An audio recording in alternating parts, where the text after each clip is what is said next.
richesse durable et droiture. Ceux qui m'aiment et me cherchent tôt me trouveront. Actes chapitre 13, verset 21 au verset 23. Et ensuite ils demandèrent un roi, et Dieu leur donna Saül, fils de Kish, homme de la tribu de Benjamin, par l'espace de 40 ans. Et quand il l'eut destitué, il leur suscita David pour être leur roi, à qui il rendit aussi leur témoignage. Qui témoigne? C'est Dieu. Dieu est sur le point de rendre témoignage que j'ai trouvé David, fils d'Isaïe, un homme selon mon cœur. Qu'est-ce qui le qualifie pour être un homme selon mon cœur?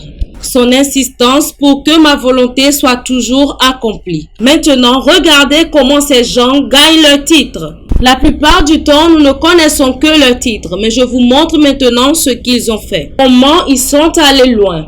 Quand il s'agit des amis de Dieu, il dit: tu m'as fait quelque chose qui m'empêche de te cacher des choses. Je te donne assez à la connaissance comme preuve d'amitié. Lorsqu'il s'agit maintenant d'un homme selon son cœur, il dit: j'ai discerné que cet homme mourra en faisant ma volonté, et je lui ai donné un titre d'homme selon mon cœur. Dieu témoigne, ce n'est pas un prophète qui parle ici. Un homme qui poursuit mon cœur, pas qui poursuit le trône. N'oubliez pas que l'homme est un roi, mais pourtant, Dieu ne parle pas de son trône. Il abandonnera son trône pour chercher le cœur de Dieu. Et Dieu a dit: cet homme est un homme selon mon cœur. Pourquoi? À cause de son insistance pour que ma volonté soit faite. Verset suivant. De la semence de cet homme, Dieu, selon sa promesse, a élevé à Israël un sauveur, Jésus. C'est sa récompense pour être un homme selon le cœur de Dieu. Dieu a insisté pour que votre semence participe à la lignée. David n'était pas le seul homme selon l'ordre de Dieu et tout cela, mais il est appelé la postérité de David. Toi, fils de David, pas toi, fils de Rahab, pas toi, fils de Boaz, pas toi, fils de Naomi. Ils ont tous joué leur rôle, mais parmi ces personnes, Dieu a choisi un seul homme pour personnifier sa passion envers l'homme. Un homme selon mon cœur, un ami de Dieu, c'est une révélation très puissante. C'est là que je crois que de nombreux croyants ne sont pas correctement encadrés. Il est important de le rappeler et de souligner à nouveau. Dans les relations avec Dieu, l'homme aura toujours un rôle à jouer dans l'actualisation de la prophétie. Veuillez écouter attentivement que le système de Dieu fonctionne à deux volets. Numéro 1, ce sont les dimensions qui sont finies du point de vue de Dieu. Et puis le numéro 2, c'est l'expérience de l'alignement et de l'obéissance, ce qui rendra manifeste ce qui a été accompli dans nos vies. Philippiens chapitre 2, verset 12. Paul avertit l'église des Philippines. C'est pourquoi, mes bien-aimés, comme vous avez toujours obéi, non pas seulement en ma présence, mais maintenant beaucoup plus en mon absence. Travaillez la vôtre, pas votre voisin, pas votre enfant, pas votre femme, pas votre mari. Travaillez à votre propre salut et donnez-lui un niveau de diligence avec peur et tremblement. Travaillez à votre propre prospérité. Travaillez à votre propre intimité avec le Saint-Esprit. Assurez-vous que vous insistez tellement sur Dieu qu'il se force à trouver un nom pour vous. Il a appelé Abraham un ami de Dieu. Il nomme Jacob d'après une génération d'intimité. Et il dit: écoutez, vous avez la responsabilité d'appuyer jusqu'à ce que vous ne lui laissiez plus de repos. La Bible dit jusqu'à ce qu'il établisse Jérusalem. Il y a un moyen d'épuiser Dieu, si je peux utiliser ce mot. Par votre passion et votre intimité, il marquera sa relation avec vous et lui donnera un nom qui définit son attention unique envers vous. Travaillez à votre propre salut. Vous lirez sur la prospérité et n'y entrerez jamais. Vous lirez sur la santé divine et n'y entrerez jamais. Parce que c'est un grave problème avec l'Afrique. La prise de conscience de choses comme l'œuvre achevée de Christ, qui est vraie et lorsqu'elle n'est pas correctement équilibrée, a fourni une plateforme pour beaucoup d'irresponsabilité chez les croyants. Et la capacité de maintenir le courage d'appuyer comme un acte de foi n'est pas là. Donc, nous avons des gens qui s'assiedent et veulent que tout le monde prie pour eux. que tout le monde soit riche pour eux, que tout le monde soit prospère pour eux. Et cet effort participatif n'est pas là.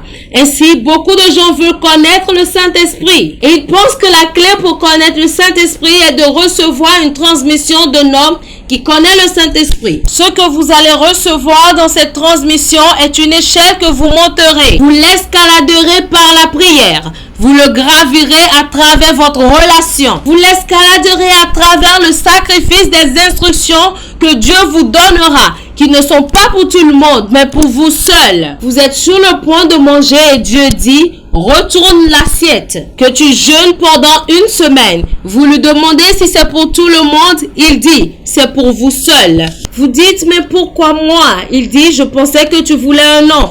Un nom qui définit l'étendue de mon intimité avec toi. C'est la voie qui mène à une telle possibilité. Maintenant, il y a des récompenses lorsque vous travaillez autant. Physiquement, maintenant, nous avons ce que nous appelons un traitement régulier des clients, que ce soit à l'hôtel, à l'aéroport ou ailleurs. Nous avons ce qu'on appelle un traitement prioritaire. Maintenant, le gouvernement nigérien n'autorise pas le favoritisme, mais les divers sacrifices des gens ont obligé à avoir un salon d'affaires, un lieu général où les gens s'asseyent. Toutes ces choses ne sont pas du favoritisme. Elles sont une façon de récompenser la contribution de ces personnes à l'édification de la nation. Donc, dans la mesure où il y a un terrain, il y a quelque chose que vous et Dieu pouvez faire qui rend injuste pour Dieu de généraliser ses relations avec vous. Qu'à partir de ce moment-là, c'est une alliance que vous créez qui rend impossible pour Dieu de traiter avec vous comme il traite avec tout le monde. C'est vrai. C'est un mystère très puissant que je vous montre. Travaillez à votre propre salut. Tu te souviendras du Seigneur ton Dieu. C'est lui qui te donne le pouvoir d'acquérir des richesses. Beaucoup de croyants commencent à sauter. Au nom de Jésus, je ne serai jamais pauvre. Vous devenez pauvre. Vous le voyez. Votre pauvreté est un bulletin. Dieu vous dit qu'il vous manque quelque chose. Je ne serai jamais pauvre. Je ne suis pas sarcastique. Et vous découvrez que beaucoup de gens commencent à se demander, que dois-je savoir? Ok, donner la dîme, donner les offrandes, je devrais faire des affaires, je devrais faire ceci. Et puis, vous faites juste une ou deux choses et vous découvrez que rien ne change. Et vous verrez des gens brûler la chandelle. Au temps de ma jeunesse, quand le secret du Seigneur était sur mon tabernacle, quand sa lumière brillait sur ma tête. Il y a une lumière qui brille sur votre tête. Il y a celle qui brille sur vos pieds. Celle qui brille sur votre tête vous donne l'illumination. Il dit qu'il y a un esprit dans l'homme. Si vous n'avez que celle qui brille à vos pieds, vous continuerez à marcher. Mais laissez-moi vous dire la vérité. Vous avez besoin de celle qui vous donnera accès à la connaissance.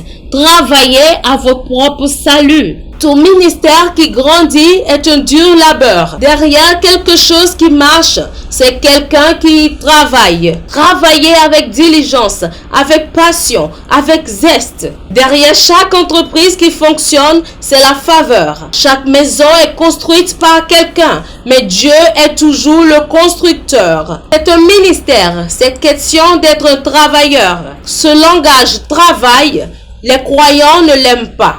Ils diront, pourquoi dois-je travailler? Genèse chapitre 2. Après que Dieu créa l'homme et la femme, il vient maintenant prendre de l'agile. Dieu le Créateur, qui parle et crée, a utilisé sa main et non sa bouche seule. Lorsque vous lisez le chapitre 1 seul, vous êtes trompé parce que c'est là qu'il a parlé et l'a créé dans le domaine de l'esprit. Vous devez aller au chapitre 2 et voir Dieu l'ouvrier. Pas seulement Dieu l'orateur. Il faut plus que parler pour construire un destin. Vos mains doivent se tâcher. Vous baisserez les bras et vous y arriverez. Il y a des gens qui cherchent juste à être communiqués, à chercher des prophéties bon marché. Et il y a une place pour ces choses. Mais elle n'est activée que pendant que vous travaillez. Alléluia. Beaucoup de gens vont rester pauvres. Ce n'est pas une prophétie négative. Je pourrais avoir des douleurs pendant que je dis cela. Beaucoup de gens vont rester médiocres dans leur vie. Beaucoup de gens peuvent ne jamais maintenir le niveau d'influence et de grâce qu'il faut pour faire naître les desseins de Dieu de génération en génération. Et ce n'est pas nécessaire. car Dieu a décidé d'utiliser les autres. C'est votre engagement individuel. Élisée n'a jamais été censé être un prophète. Élisée était un fermier, mais il a suivi Élie et a dit que je me fiche de ce que tu vas faire de moi. Je dois porter quelque chose. Il y avait déjà des fils de prophètes. Le prochain prophète devrait sortir d'eux. Mais quelqu'un a dit, je ne peux pas mourir en cultivant. J'ai commencé à cultiver, mais je te suivrai jusqu'à ce que quelque chose arrive dans ma vie. Nous définissons nos réalités par le fait de poursuivre sans vergogne la clé du royaume jusqu'à ce que quelque chose vienne du ciel dans notre vie. Établissez vos propres finances avec peur et tremblement. Homme de Dieu, asseyez-vous, travaillez votre ministère, travaillez vos prédications. N'attendez pas simplement la transmission qui vous apprendra des versets. Ouvrez votre Bible, notez les versets, écrivez-les. Quand les autres dorment, réveillez-vous. Il y a une dimension de travail de la grandeur. Aucune transmission ne le remplacera.